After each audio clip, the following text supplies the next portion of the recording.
Hi, I'm Jason. Welcome to another quality video from ApplianceVideo.com.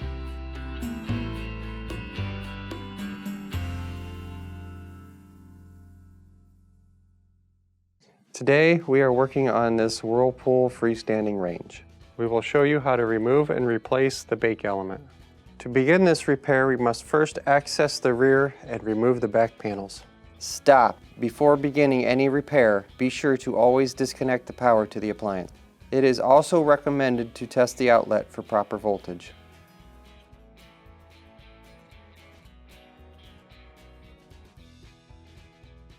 To remove the rear lower panel, you're going to have two Phillips screws at the bottom here. We remove these screws while holding your panel. Pull down to disengage and pull out, and the cover will come right off, and then set it aside.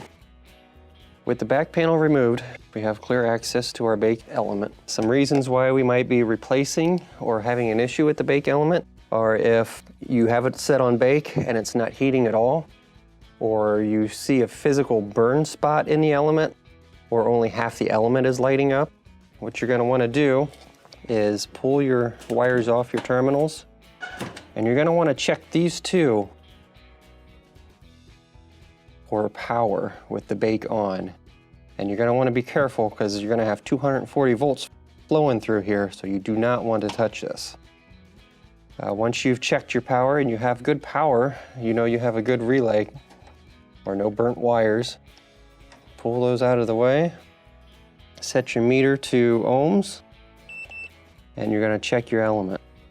And you should have between 10 and 50 ohms, which this one we've got 40 ohms, so this one is testing good. Now if this one tested bad, we're going to show you how to replace it. Now we'll go back around to the front of the unit. Now that we're back around to the front, we're going to open the door to remove it. You're going to flip these two tabs up and then lift the door up until it locks into place. You're going to lift and pull out with the door, and it'll disengage and come right off, so you will set it aside.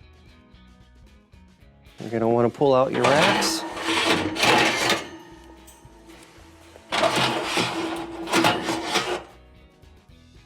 Set those aside.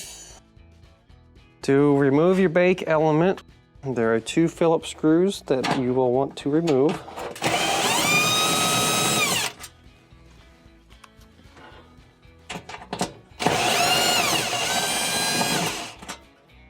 With those two screws removed, the element will slide right out, and set it aside.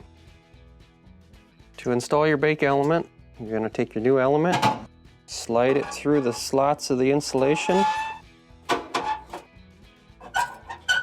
going to see your holes lined up there. Take your two screws that you removed from the old one. Install the screws.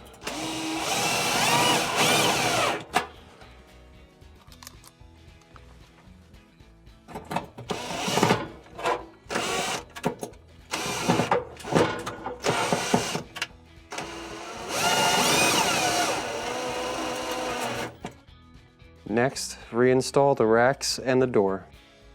To install your racks, you're going to take your rack, slide it in at an upward angle, and rotate it down, and push it back.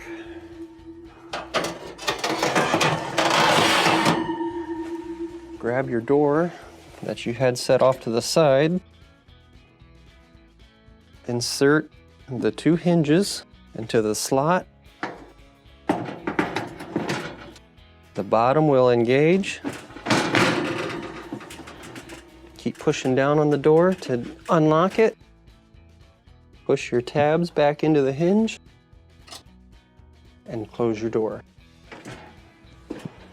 Now we'll finish the repair up at the back. With our element installed, we're going to make sure we have all the insulation pushed in so our hole is sealed. We're going to take our wires that we tucked out of the way. It doesn't matter which one goes where. Plug them in, make sure you've got a good tight fit. and then install the back panel. We'll install the lower panel, and there are 4 tabs you must engage into the back of the oven.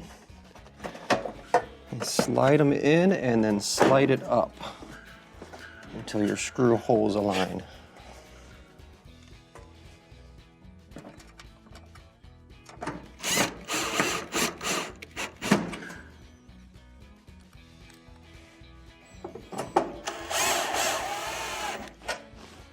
And this will complete the repair.